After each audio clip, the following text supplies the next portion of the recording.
נחמד לדבר על משהו אחר פעם. 4 שנים למותה של המשוררת הנהדרת דליה רביקוביץ'. עכשיו, או לא עכשיו, כבר לפני כמה חודשים, יצא לאור ספר חדש שמאגד את שיריה בשפה האנגלית. תורגמו כבר לעשרות שפות, כולל וייטנאמית וכל מיני שפות אקזוטיות אחרות, גם לאנגלית כמובן, אבל שוב עכשיו, שלום עידו קליר. שלום. בן של דליה רביקוביץ'. 4 שנים אתה מתגעגע מאוד?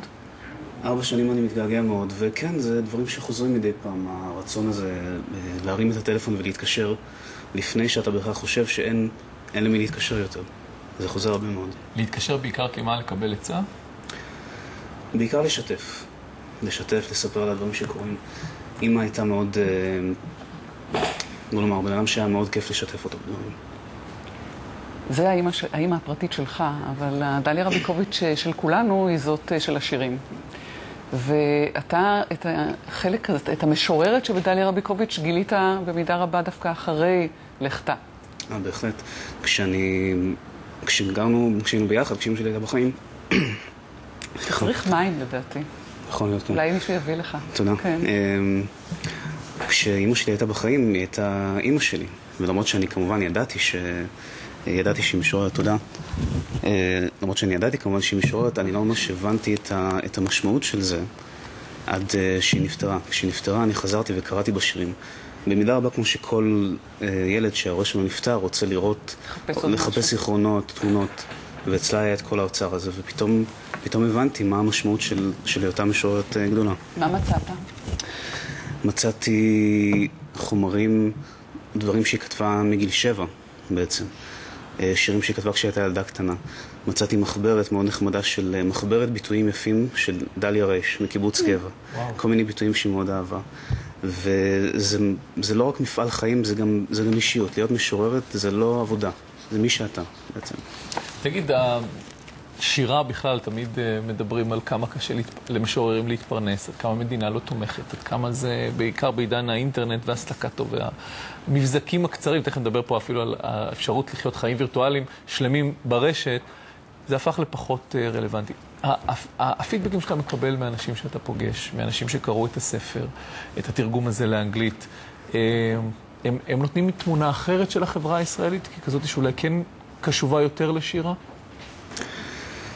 תראה, אני חושב, לא אומר ככה, אמא שלי, אתה יודע, השירים שלה, החומרים שהיא דיברה עליהם, מדברים בעד עצמם. היו לה דעות מאוד מוצקות, גם בדברים שאתה דיברת עליהם, גם בענייני תרבות, גם בענייני פוליטיקה. במובן הזה התרגום הוא לא משנה שום דבר, התרגום משקף מאוד נאמנה את מה שהיא אמרה. יש לך כוח לקרוא לנו שיר אחד שלה בתרגום הזה באנגלית שעשו הכנות? בשמחה.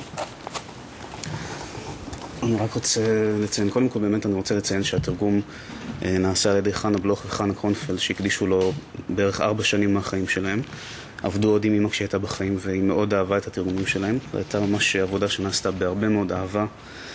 והשיר הזה שאני רוצה לקרוא הוא שיר מהספר שפורסם אחרי מותה, שיר שמצאנו בעיזבון, שיר מאוד פשוט וקטן ואינטימי שמאוד נגע לליבי.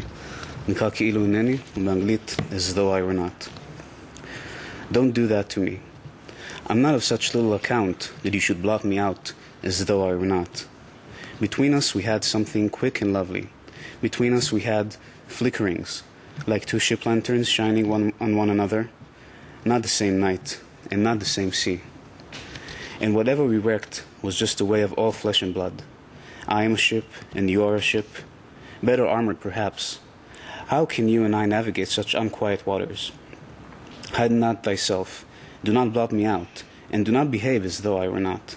For whatever you do unto me will turn back on you. And often I too appear to myself as though I were not. תוך הייתה אוהבת את איך שאתה קורא את זה. הקול שלך נהדר. ספר משהו לעצמך, מה אתה עושה היום? אני מנהל סטארט-אפ בזמני החופשי, ובין לבין גם עובד באופן פעיל על ההנצחה של אמא. על ההנצחה ועל להמשיך את המורשת של השירים שלה. דוקטור קליר, תודה. תודה רבה. הצלחה לכם, תודה.